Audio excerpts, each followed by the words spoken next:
Hello and welcome to the debate. I'm your host, Maqbool, with you at PTP World. In today's show, we're going to be taking a look at the very heinous and condemnable attack that has happened with regards to the train that was on board from Quetta towards Peshawar.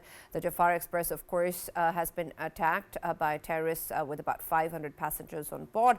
And of course, this is a developing story as we proceed further with clearance operation underway to rescue the passengers. While, of course, we have seen a rise in terrorist activities, particularly in KP and Balochistan. This is again a massive attack with a large number of people on board and with reportedly women and children also being taken hostages. Of course, the operation is underway. There have been numerous efforts made towards rescue operations, including, of course, the trains also proceeding towards that area, and then, of course, both the government and military installations monitoring the situation very, very closely and moving forward with making sure that the passengers are cleared and are in safe hands. At the same time, of course, there is difficulty of terrain where the train is located at the moment, but of course our armed forces personnel are looking into this with complete preparedness. But of course the matter at hand is important in the larger context of our fight against terrorism as well, and what needs to be done about these circumstances. We've seen our permanent representative Mr. Munir Akram also speaking about this issue at the United Nations, claiming, of course, that this is something that Pakistan has been dealing with for quite some time and is supported by the Afghan Taliban regime in Afghanistan that of course provides safe havens to TTP, that is emerging as an umbrella organization for the region and has close ties with BLA and Majid Brigade, that of course also adds to the problems in Balochistan. And of course this is important, particularly in terms of Pakistan's stance on the matter, that has been reiterated by Mr. Munir Akram as well, saying that there is going to be no stone unturned and that Pakistan is going to move forward with any requirement to protect its own citizens. So we're going to be taking a look at what that means in terms of course, the attack on the Balochistan train, and as we progress, taking a look at what news comes in, but also in terms of what needs to be done for our fight against terrorism and actually protecting Pakistan from these terrorist organizations and attacks that both emanate from Afghanistan and are supported by Afghanistan and also financed by other players in the region, including India. That is going to be our focus in the debate today. For this and more, as always, in the studios, I've been joined by senior analyst Farrukh Pitafi and Raja Faisal. We've also been joined on telephone line by Brigadier retired Mr. Nawaz. Thank you very much, Brigadier Sir, for joining us and being a part of the discussion. And I'm going to start with you in terms of what has been going around. Of course, there is a lot of confusion at the moment in terms of the way that we have seen this attack take place, and of course the operation moving forward. We're of course very, very confident in terms of the morale and the preparedness of our armed forces, but at the same time the attack is something that needs to be taken a closer look at. And Faisal, I'm going to begin with you in terms of what we have seen today and the kind of huge scale, of course, that this is based on in terms of the number of passengers on board, something of course that Pakistan is fighting against for quite some time now. But in terms of a specific look at what has just happened in Balochistan, how do you see what really are the points or factors where we need to work on? Yes, and obviously when we talk about fight going on, war going on within Balochistan, and that is of course terror which is being funded by India, and time and again we have highlighted this, and once again BLA, Majid Brigade and of course BLF, they are active in Balochistan, and though their numbers are in between 1500 to 2000, and in a province where it is considered as obviously the largest province of Pakistan in terms of territory, and if we talk about the population of Balochistan, it's around 15 million people. They are all scattered obviously in Balochistan, and when it comes to these routes, they are an easy target for BLA, BLF. Of course, our security forces and intelligence services, they are 24/7 alert, and they are obviously turning every eye on this. And the reason why it takes place, of course, the terrain is very difficult, number one, and number two, the terrain is so massive that sometimes they do see certain avenues from which they can carry out these heinous acts of terrorism. And this too, I mean, today's 9 o'clock in the morning when it sets off, of course during the midday time, it gets stopped by them. And the terrorists, who were in a large number, they first of all gave a surprise with the firing bullets on train itself, and people were of course trying to safeguard themselves. And in this whole scenario, of course, they have taken children and the females and elderly, of course they have taken them hostage. And this is a pure an activity that is a terrorist activity. And of course we know that BLA and BLF, they are declared as terrorists not only by Pakistan, but of course majority of the countries of the world, they have declared them as terrorists. And today's activity, of course, it is another stamp on them that they will resort to these terrorist activities. And of course we know that after doing the activities, they simply slip into Afghanistan, and Afghanistan is a kind of safe haven for all of the terrorists. And sometimes I mean, we always highlight this, that TTP is active on the only on the KPK side, but of course they are at a very good length with BLA and BLF. Even ISIS Khorasan is at the support of BLA and BLF. And when we talk about India, of course India has always extended their support to these terrorist outfits, as long as they are creating these kind of activities in Pakistan.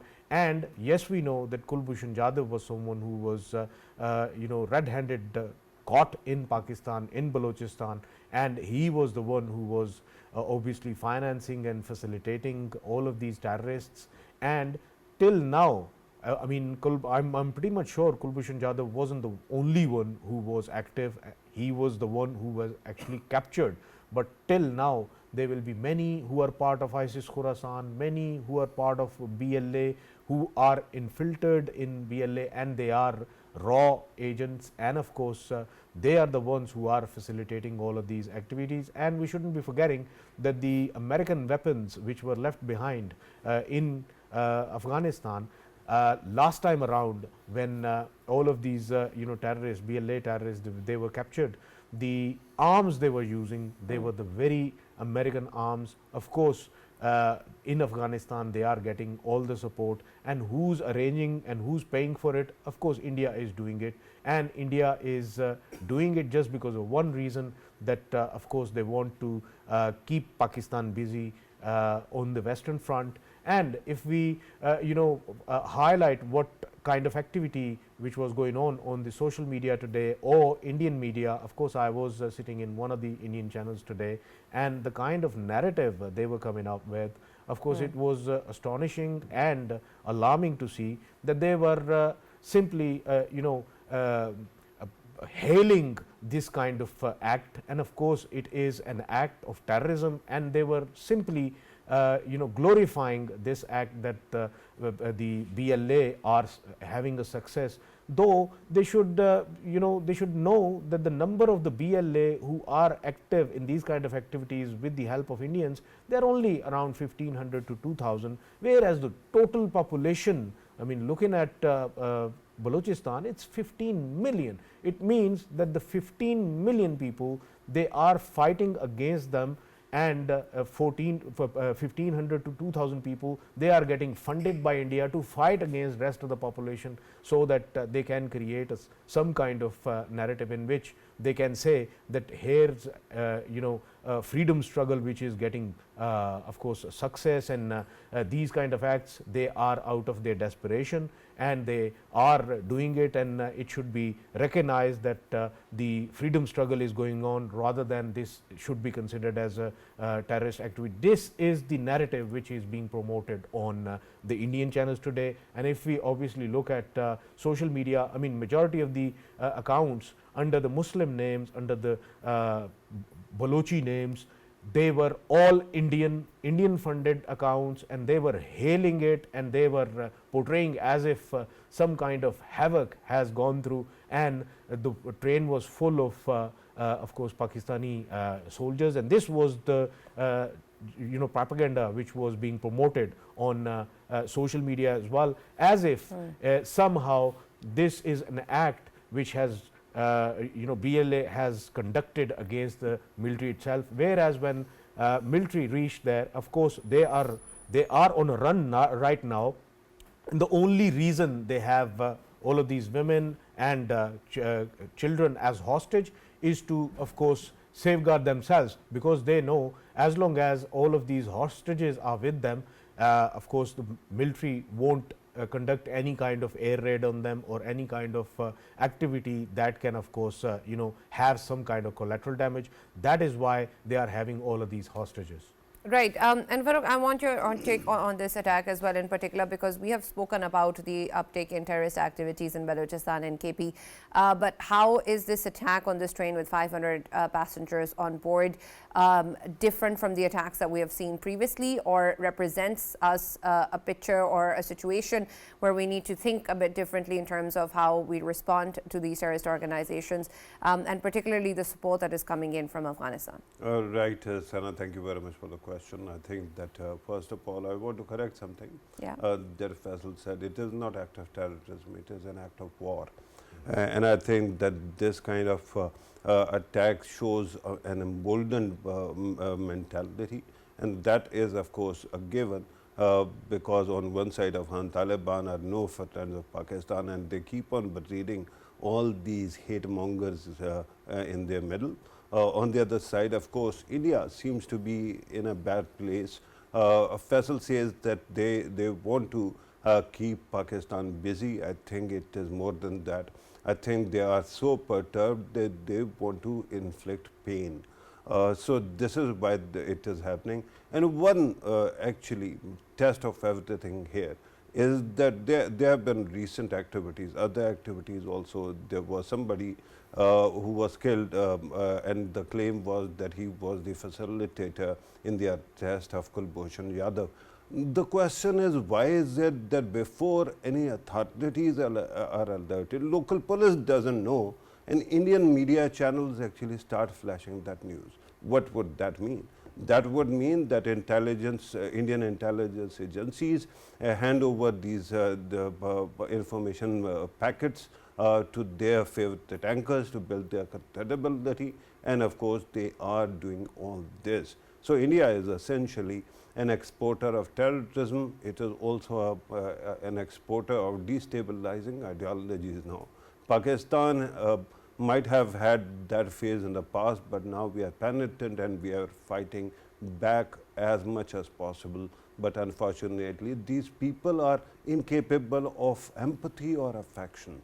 They are hate mongers, they love hate, and they cannot see humanity in any form of manifestation when they talk about any human beings on the other side of divide. Now, there are questions about what happened today to Jafar Express. One big question is that there were soldiers on board, and it is a huge movement, right? Almost a unit.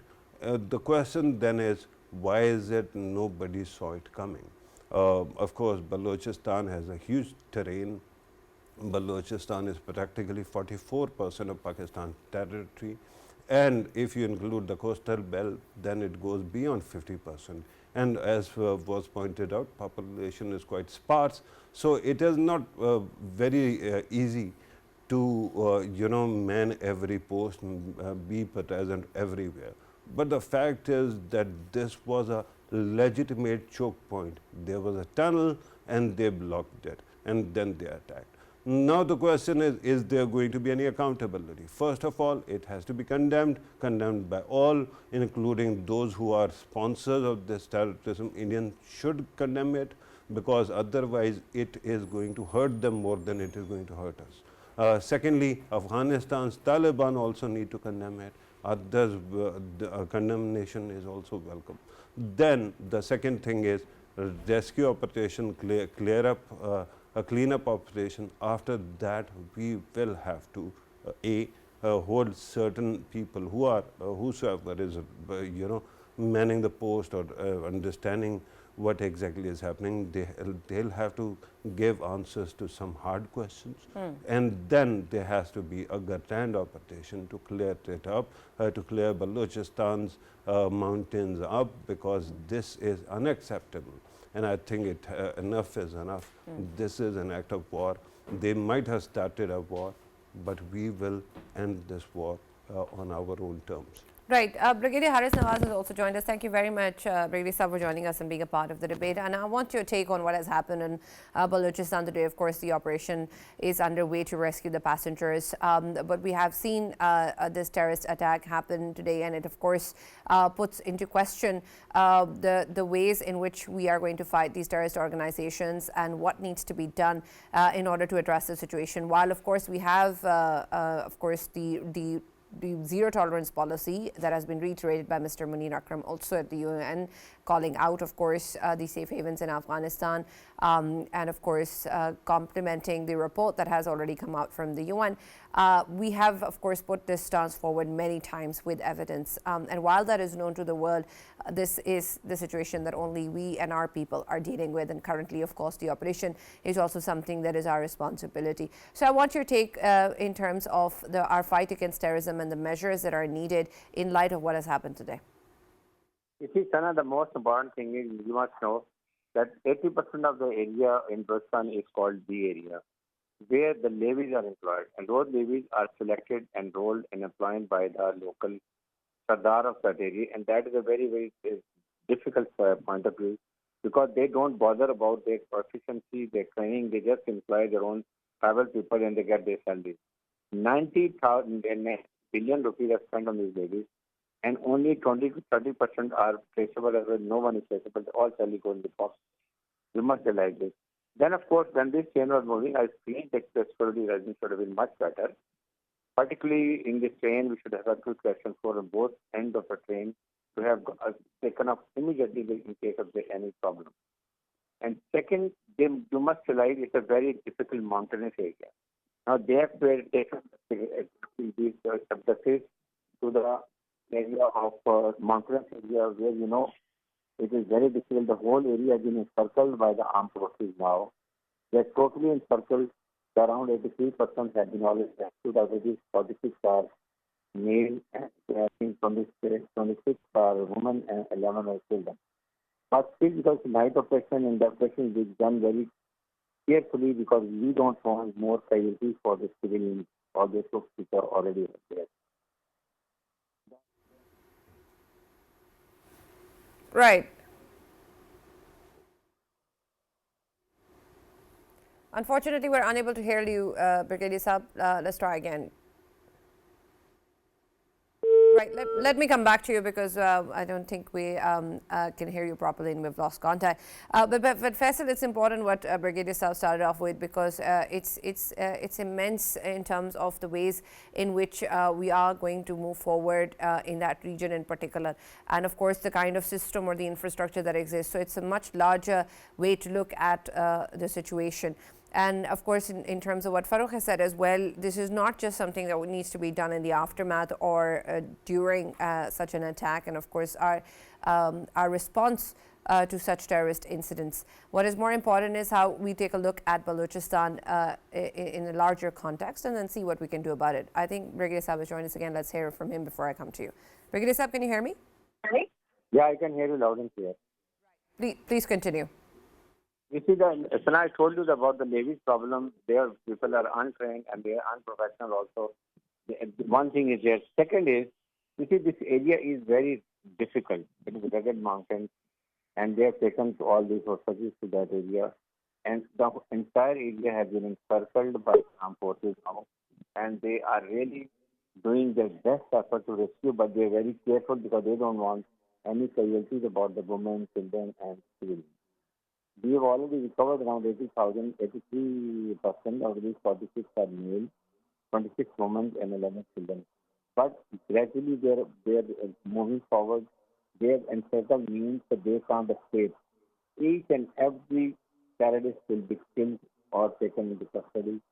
Rest assured that the whole army is out. They are determined to clear and that they rescue these all the objectives and we are sure about it. And we must realize that this is a B area. B area means here we have only ladies control. This has to now government of Pakistan has to think over it. So what measure they have to ensure these levies, in fact levies now we should have a police and civil armed forces. That means these active people should also be there. And rest assured, very precisely they're carrying out operation, they're moving forward, and hopefully by first side in the morning they're going to clear all, and these people, these terrorists will be cleared, arrested, or killed. Right. Brigadier Sahab, with the ways that you have pointed out in terms of the problems in particular with Balochistan and of course in terms of the terrain as well, in terms of the systems there as well, I want your take then in terms of how we actually respond to that irrespective of such an incident. What sort of strategies and measures are in place, not just in terms of our military responses, but our political responses in the area as well, in terms of ensuring that there is peace and security and stability in Balochistan, and what measures will be needed to actually ensure that? You see, the problem is that Balochistan government response is very lukewarm. You see, it is a responsibility all district magistrates, district commissioners are responsible for their area of responsibility. Now, this has to be coordinated by the chief minister to ensure that each district is safe, which are the districts which are very vulnerable, and from where the terrain looks very exposed, and then you have to employ all the pickets over there, the mountain tops should be covered. This has to be done. This has to be coordinated with our actual people, along with the police and ladies and the chief minister of this town. Basically, everywhere you see the military can't be everywhere. We provide all intelligence information, we give them all warning, and then of course you see how the quickly they are responded and they are already encircled the area. So the political government, whether federal or government or political provincial, they have to take the ownership and responsibility. They have to ensure that they take some security measures. The Chief Army Staff National has said many times, he has said that it is the Azmeh Sakam, where the whole nation has to stand together, particularly illegal spectrum from where the money is coming in, only then it is narcotics, smuggling, so many groups get money is coming. Then number two is all this border management area has to be very enforced so they know infiltration is coming into Pakistan. And third is all now I think government has taken a very positive step in by 31st March, all Afghan refugees with Afghan citizen cards have to be returned, and they have to return very respectfully because they have stayed with us. But they all have to go back. I think 50% terrorism is going to finish because it's a good breeding place for them. They provide shelter, they provide accommodation, and then from there they take because most of the time Afghan nationals are also in these service activities. That is very important, and of course the whole nation, the government, the people of Pakistan, and all the sources, they should be pooled up to the military armed forces to carry out very offensive operations, along with one more strong strategy that the government has to talk to Afghan Taliban. What do they want? And we should warn them last time whether we should go and carry surgical strikes in their areas where there are training camps or ammunition camps from there into Pakistan. That is also very important. Right. Thank you very much for that, Brigadier Harris. Stay with us. We're just going to take a short break and be right back.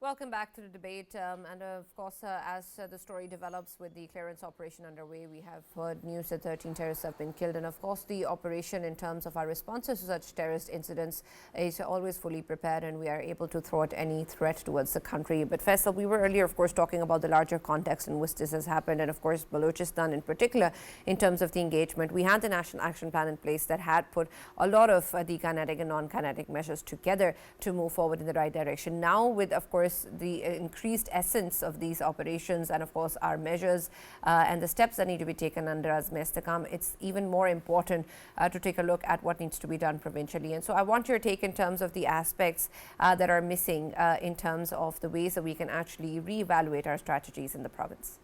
Yes, and obviously when we talk about, especially about Balochistan, to me, I believe, the vigilance that needs to be increased in there. And when we talk about, as Brigadier Harris has rightly pointed out, the levies, they are not fully trained. I think there need to be a mechanism that actually trains them in terms of anti-terrorist activities that take place in Balochistan, because we should know by now that the mechanism or the modus operandi of all of these BLAs and BLFs, it's very different from what is of TTP, and I think in that context there should be a sort of levies. There needs to be a mechanism that actually trains them, and that further training should be on the basis of anti-terrorism training. And when we talk about how to make it more secure, to me, I think I have highlighted in past as well, time and again, that we need to apply the latest tech. When I say latest tech, for of course surveillance, we need to have drones, we need to have smaller drones that can be of course used in terms of surveillance. And when it comes to latest technologies in terms of drones, there are of course very up-to-date technologies through which the live footages can be taken, and even with the zoom effects and the kind of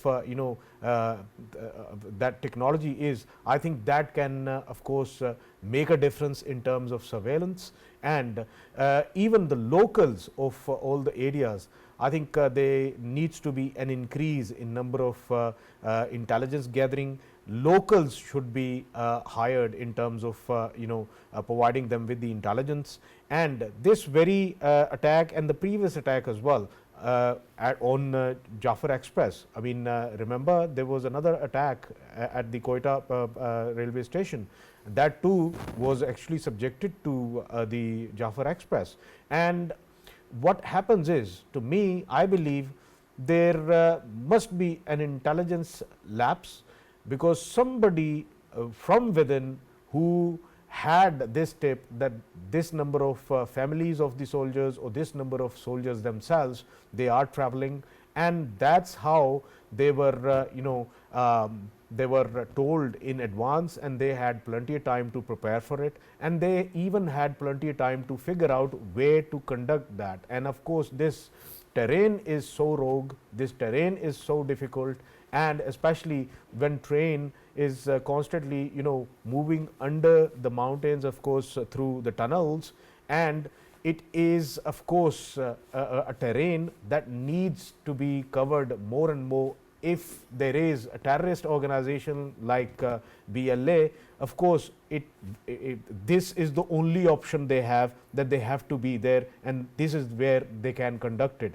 But to me, I think overall security forces and our intelligence services, they need to enhance that mechanism that ensures that these kind of places, especially, I mean it's as earlier Farrukh was highlighting, that there are different points that need more attention. I think by now we should be sound enough in terms of our own intelligence that we should focus more on the places where there are difficult terrains, because these terrorists, for their heinous acts, they can do and they can be anywhere to of course conduct that, because that would turn out to be an easy way to of course conduct their terrorist activity. And to me, I think it needs to be further enhanced, and further tech application that needs to be applied here, and levies, they need to be trained. Right. And Farrukh, your perspective on this in terms of understanding the people and its area, and of course in the ways that our response over the years, particularly from when we thought of the National Action Plan, agreed on it, to where we stand now, and of course how we have had operations throughout the country before. We had been able to eliminate terrorism to a very, very large extent. And then, of course, to the ways, fundamental ways in which we're dealing with this right now, both, of course, coming in from Afghanistan, but also in terms of decision making at home. All right, and I'm so glad that you actually thought of National Action Plan, because you know, there have been two iterations. The first one, of course, that was achieved immediately after APS Peshawar, Yeah. and it was in 2014, and later on in 2021 we had revised it. The fundamental problem in 2014's action plan was that it seems to distinguish between various categories of terrorists. For example, there were three places where things were bad at that time. One, of course, Khyber Pakhtunkhwa and the then or erstwhile FATA. The second one was Balochistan, and then there was something going on in Karachi also. So it seemed to actually have different yardsticks for whatever was happening in Khyber Pakhtunkhwa and ex-FATA, and then it had a different kind of approach in Balochistan. I understand that there are going to be meta-narratives which are actually going to paint certain populations as victims, and that might be true, but the fact is nothing justifies this kind of attacks or action. So what explains that? The fact is that whosoever actually conducts this kind of attacks or operations, they should be considered terrorists and treated in the same manner, right? And because we actually kept on focusing on one side and we forgot to actually focus that much, although military side was armed forces, our kinetic side was at it at that time. But our medias and our political classes or civilian classes narratives have been very confusing. You'll have to actually realize whosoever does it merits similar kind of response. This is the first thing that you have to appreciate. Although the second iteration of National Action Plan did seek to actually you know, address something of that sort, but it was not as consensus building a document as we had actually seen in the past. So it is very important to you know, focus on reality on ground and take care of it. Remember, this kind of episodes remind us of what was happening before 2014, because in ex-FATA it used to happen, then entire you know, army party would actually be isolated and they would be ambushed, right? This cannot happen. It cannot be accepted. That's why you need a grand operation. That's why you have to actually call it what it is. It is an act of war. Now, regarding you know, inside information and everything, look, there's a very clear fact. It is a train. Trains don't move as fast as many other vehicles that might move. So you, everybody who's actually, usually when army actually moves or units move, they attach their own bogies. So it becomes quite visible. But even if you don't do that, you know, people can be identified from anywhere. It is very easy. So, and this continues for quite some time. The journey is hours long. It is not minutes long. It is not an hour long, right? But remember that when Chinese, you know, engineers were attacked in Karachi, astoundingly, nobody, I spoke to the local authorities, nobody was informed that this is who that, this is exactly the people who are traveling, right? But somehow terrorists knew it. So there is an inside information, somebody is helping them, and this is a given. But my problem is that it was a train, and this is where exactly is it happening? Bolan, you know, district. So there you know what underpasses are there, you know what tunnels are there, you know what exactly is going on. You can deploy any kind of technology, and bear in mind that when this is not a usual movement that 180, 200 soldiers or their families might be in a train. So this is something which is unusual. So if it is unusual, why is it that we did not attach that kind of security details, especially on pressure points, on choke points? Once you take all these measures into account, and once you actually start holding people accountable for failures also, then you can deal with the enemy without. And the first message that needs to go to Afghan Taliban, Indians, whosoever might be involved in this, and I'm going to use a Bollywood line here, utna zulm karna jitna bardasht kar sako, because we are going to pay in whatever you inflict, we are going to return it twice with interest, right? So this is important to remember, that anybody who is doing it, they should be watching. They have heart of chicken, so they should watch their chicken necks also. Faisal, I want your take on this, and add to that, of course, what sort of accountability is required at home, but also in terms of what Mr. Munir Akram actually said at the UN today, in terms of the ways that we have seen Pakistan engage with the Afghan Taliban regime, and with the UN report also calling them out and providing support to organizations such as the TTP that then are emerging as umbrella organizations with BLA and Majid Brigade, and that's directly impacting us. But what Munir Akram also said reiterates our stance as a zero tolerance policy, with him saying that Pakistan will be taking all necessary measures that takes to remove the terrorist threats from the country. And of course, that also deals with the kind of engagement that is required outside of Pakistan.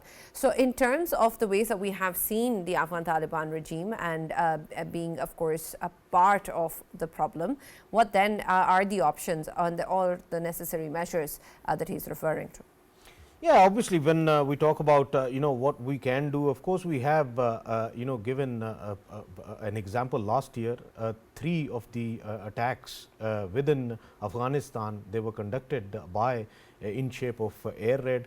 As them surgical strikes, I think they need to be increased, because if we kept on asking Taliban regime sitting in Kabul to ensure that your land is not being used for the terrorism purposes, and of course still it is being used. So if they are failing to, of course, cover their own territory, then of course Pakistan must do it. Pakistan must get into, and of course air raids, be it is having some sort of collateral damage or whatever. I think people, first of all, they need to be aware of this, that wherever they are, if they are too close to these kind of miscreants who are having training sanctuaries and who are having hiding grounds there, they need to be going away from there, because Pakistan must do that, and Pakistan has the right to do it, because this is how we can secure ourselves. If our neighboring countries Taliban regime is not willing to secure their own field. And furthermore, I think I would highlight, and I would second Farrukh when he has said that we should give a gobsmacking reply to India. And when it comes to India itself is having 32 fault lines, we should apply pressure out there as well. We should do whatever we can and whatever our capacity is to do, so that we can inflict the 1,000 wounds to them. And this is the way to go forward, unless we give a befitting reply to India inside India. I think they would carry on doing whatever they're doing. And according to my sources, I mean, very recently BLA was given $25 million to, of course, enhance their capabilities and increase the kind of terrorist activities they are doing.